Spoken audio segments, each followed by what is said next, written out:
बिस्मिल्लाहिर्रहमानिर्रहीम। अज़ीज़ तलबा, आज हमारा टॉपिक मुआशियात का वुसअती मज़मून है, यानी कि स्कोप ऑफ इकनॉमिक्स। इंतहाई अहम टॉपिक है। इसमें हम आज के टॉपिक में ये देखेंगे कि कौन कौन सी चीज़ें मुआशियात के दायरा कार में आती हैं और कौन कौन सी चीज़ें मुआशियात के दायरा कार से बाहर हैं। दायरा कार से मुराद हदूद का तयन है। किसी भी चीज़ की एक हद होती है, एक लिमिट होती है। जैसे कि हम एक घर की एग्जांपल ले लें, हमारे घर की एक बाउंड्रीज है, लिमिटेशन है। एक मुल्क की एक लिमिट होती है, एक बाउंड्री होती है, हदूद दरबा होता है। इसी तरह मैं मिसाल दिया करता हूँ मुआशियात के हवाले से कि मुआशियात की भी बाउंड्रीज हैं, लिमिटेशंस हैं, हदूद हैं। इसका वुसअत जो है, इसका फैलाव है कि ये कहाँ कहाँ तक, ये कौन कौन सी चीज़ें इसमें शामिल हैं। तो इसका तयन करने के लिए तीन जो क्वेश्चंस जो हैं, तीन सवाल पैदा होते हैं। वो ये है कि मुआशी मसला क्यों कर पैदा होता है, पहला सवाल। दूसरा सवाल ये है कि इसमें इंसान के इनफरादी तर्ज अमल का मुताला किया जाता है या इज्तिमाई तर्ज अमल का। नेक्स्ट क्वेश्चन जो है वो ये है कि क्या मुआशियात इल्म है या फ़न है। अब हमने इन तीन सवालों के जवाब जो है वो ढूंढने हैं। तो पहला हम क्वेश्चन जो है वो ये देखेंगे कि मुआशी मसला और इसकी नोयत के हवाले से डिस्कस करेंगे कि मुआशी मसला क्यों कर पैदा होता है। मुआशी मसला क्यों कर पैदा होता है, इसका आंसर देने के लिए कि इंसान की ख्वाहिशात क्योंकि बेशुमार हैं, उसके पास महदूद वसाइल हैं, फिर ख्वाहिशात लातादाद होने के साथ साथ उनकी अहमियत में फ़र्क है, और ज़राए जो हैं महदूद होने के साथ साथ मुतबादिल इस्तेमाल में आ सकते हैं। सो एक इंसान को अपने महदूद वसाइल में रहते हुए जब बहुत सारी ख्वाहिशात को पूरा करना पड़ता है तो फिर वहाँ पे इंतखाब का मसला आता है। यानी कि कुछ चीज़ें उसे छोड़नी पड़ती हैं, कुछ चीज़ें उसे यूँ कहेंगे कुर्बान करनी पड़ती हैं, सेक्रीफाइस करनी पड़ती हैं। अपनी कुछ चीज़ें, कुछ पसंद को छोड़ना पड़ता है फ्यूचर के लिए। तो ये जहाँ पे भी माहिरीन मुआशियात ये कहते हैं कि जहाँ पे भी इंतखाब का मसला होगा वहीं पे मुआशी मसला होगा। तो यानी कि एक माहिर इक्तिसादियात ये फरमाते हैं कि जहाँ पे ये चार पॉइंट जो है इकट्ठे हो जाएं, कौन कौन से चार?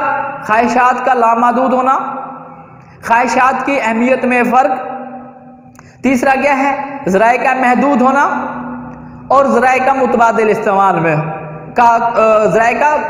इस्तेमाल के काबिल होना।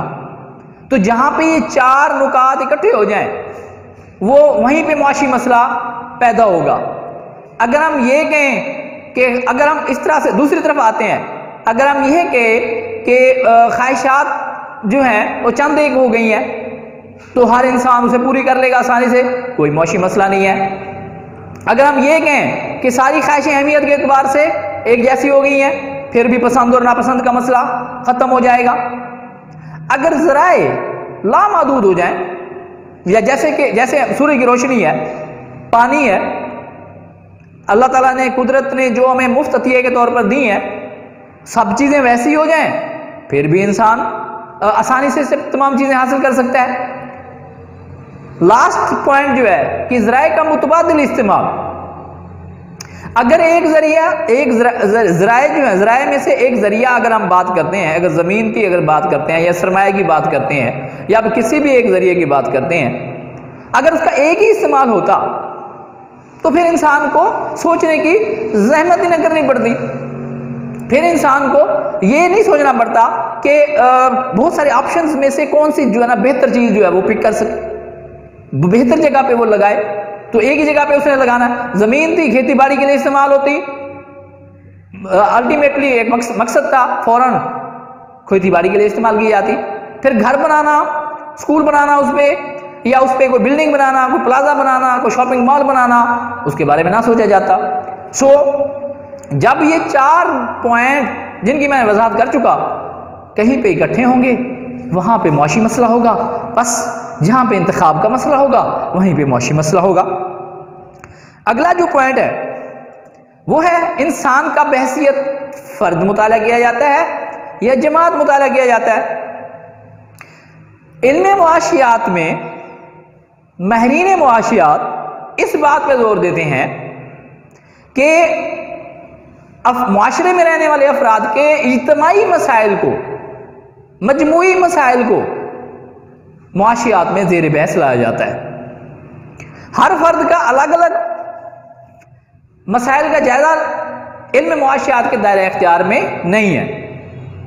क्यों? इसलिए कि लोगों के इज्तिमाई तर्ज अमल से जो नताइज हासिल किए जाते हैं वो हो सकता है इनफरादी तौर पर वो एप्लीकेबल ना हो, या इनफरादी तौर पर जो नताइज हासिल किए जाएं वो हो सकता है इज्तिमाई तौर पर उस तरह से रिजल्ट ना आए। तो अगर हम इंसान के एक एक फर्द को सामने रखकर हम असूल वज़ा करेंगे, दुनिया में तो अरबों लोग रहते हैं, तो फिर मुआशी सरगर्मियों का जायजा लेना मुश्किल हो जाएगा। एक मिसाल से मैं समझा देता हूं अजीज तलबा कि जब भी कोई चीज़ कानून तलब है मुआशियात में, नेक्स्ट इंशाल्लाह ताला आगे हम डिस्कस करेंगे, पूरा चैप्टर मौजूद है। कानून तलब ये बयान करता है कि जब भी कोई चीज़ महंगी होती है, जब भी किसी शय की कीमत में इजाफा होता है, ज़्यादातर लोग जो हैं उसे कम खरीदते हैं। जब भी कोई चीज़ सस्ती होती है, प्राइसेस कम होती हैं, कीमतें गिरती हैं, तो ज़्यादातर लोग उसे ज़्यादा खरीदते हैं। तो हमने कोई इंडिविजुअल ऐसा हो सकते हैं, इनफरादी तौर पर कुछ ऐसे लोग हो सकते हैं ज़्यादा कीमत पर वो ज़्यादा खरीदें, कम कीमत पर वो कम खरीदें, लाइल्मी की वजह से, या वैसे उनकी आमदनियाँ जो हैं इस काबिल हों कि उन्हें कोई असर ना पड़े। हमने चंद एक को डिस्कस नहीं करना, हमने इज्तिमाई नुक्ता नज़र से देखना है, इज्तिमाई नुक्ता नज़र को देखना है कि बहुत सारे लोगों ने क्या बिहेव किया। मुआशियात में जो कवानीन वज़ा किए जाएंगे, जिनको आगे चलकर हम जो है ना डिस्कस करेंगे वन बाय वन, उनमें ये इज्तिमाई तर्ज अमल का मुताला किया जाता है। इज्तिमाई नुक्ता नज़र को हम डिस्कस करेंगे जो कि मुआशी कवानीन की बुनियाद बनते हैं। अगला टॉपिक जो हमारा वो है, क्या मुआशियात एक इल्म है या फन है। इंतहाई अहम बात की गई है। पहली बात तो यह है कि इल्म क्या होता है, इल्म की जो है डेफिनेशन क्या है। क्योंकि माहिरीन ने मुआशियात जो मुख्तलिफ मकातब फ़िक्र को हमने डिस्कस पहले किया है, वो इस नुक्ते पे भी इत्तेफाक नहीं करते, यानी उनके नज़रियात मुख्तलिफ हैं कि मुआशियात क्या इल्म है या फ़न है। किसी ने इसको इल्म कहा, किसी ने इसको जस्ट फ़न कहा।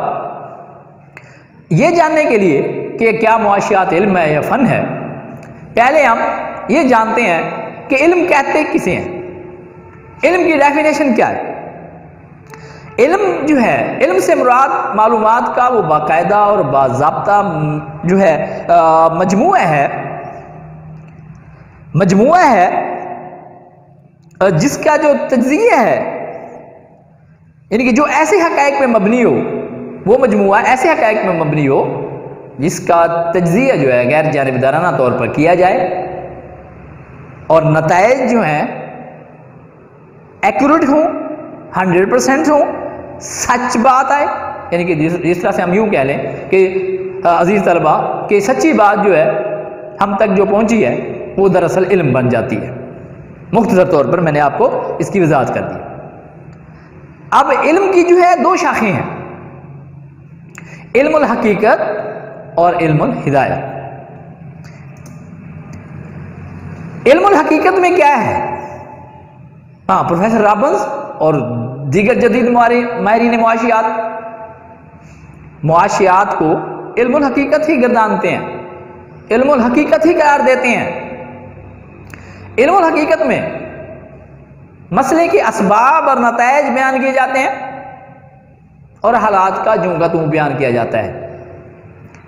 यानी कि एक माहिर मुआशियात मुल्क में पाए जाने वाले मुआशी मसाइल, उनकी वजह भी बताता है और मसाइल को भी डिस्कस करता है और बस यहां पे छोड़ देता है। इनमें वाक़या इस इल्मुल हकीकत में वाक़यात को खालिस्तन अमली अंदाज में बयान किया जाता है और अपनी तरफ से किसी राय का इजहार नहीं किया जाता, ऐसा करना चाहिए या ऐसा होना चाहिए।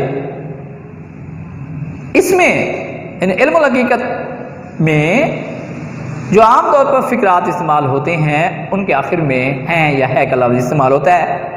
मसलन पाकिस्तान में बेरोज़गारी है, गुर्बत है, महंगाई है, मुआशी मसाइल हैं, अफरा तफरी है, एक बेचैनी है लोगों में। क्यों लोग बेरोज़गार हैं? उनकी मुख्तलिफ वजूहात हैं। लोगों की आमदनियाँ कम हैं, बहुत सारे लोग जो हैं वो जो है रोज़मर्रा ज़िंदगी की ज़रूरियात भी पूरी नहीं कर सकते। ये जो है यानी कि आखिर में जो फ़िक्रे हैं का लफ्ज़ आता है या है का आता है, तो इसमें ये जो है इल्मुल हकीकत में आते हैं। यानी इल्मुल हकीकत में माशरतदान अपनी तरफ से किसी राय का इजहार नहीं करते। दूसरा नुक्ता जो है इसका इल्मुल हिदायत, इसमें किसी मसले के बुरे नताइज से महफूज रहने के लिए यानी इसमें डायरेक्शन दी जाती है, मसाइल बयान किए जाते हैं, वजूहात बयान की जाती हैं और उनको हल करने के लिए तजावीज़ भी दी जाती हैं। इसकी एग्जांपल मैं आपको एक डॉक्टर के जो है ना उससे जो देता हूं कि लाइक अ डॉक्टर, एक डॉक्टर की तरह कि वो मरीज को चेक करने के बाद उसके मर्ज की तशखीस करता है, मर्ज भी बताता है, उसे बताता है कि इसकी रीजंस क्या हैं, वजूहात क्या हैं और उसे उसका इलाज भी बताता है। तो इल्मुल हिदायत में मुआशरतदान की ये जिम्मेदारी है कि वो मसाइल को बयान करे, वजूहात को बयान करे और उनके हल के लिए तजावीज़ को भी जो है ना बयान करे। एक माहिर मुआशियात एक डॉक्टर की तरह है। तो इसमें आखिर में जो यानी कि इसके जो फिक्रे होते हैं, आखिर में चाहिए का लफ्ज़ आता है। यानी पाकिस्तान में बेरोजगारी है, हाँ जी, इसे ख़त्म करना चाहिए, कारखाने लगने चाहिए, फैक्ट्रियां लगने चाहिए, खेती बाड़ी को फ़रोग दिया जाना चाहिए ताकि के लोगों को रोज़गार मिल सके, लोगों की फीकस आमदनियों में इजाफा होना चाहिए। यानी कि वजूहात पीछे डिस्कस कर चुके।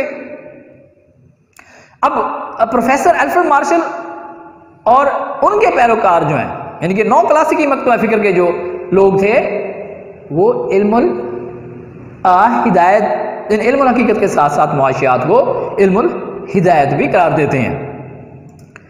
इसके बाद नेक्स्ट टॉपिक जो है हमारा वो है फन। फन क्या है?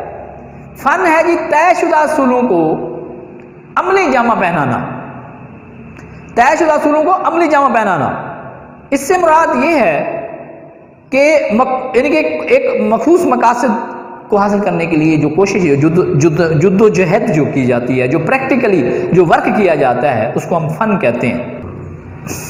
इल्म मुआशियात से जो मालूमात सामने आती हैं वो तदाबीर, इनको अमली शक्ल देकर जो है हम क्या करते हैं, इसको जो है प्रैक्टिकल जो है उसे फन करार देते हैं। दो मिसालें दूंगा अजीज तलबा। पहली मिसाल एक पायलट की देता हूं। एक पायलट क्लासरूम में लेक्चर सुनता है, किताबें पढ़ता है, इल्म हासिल कर रहा है।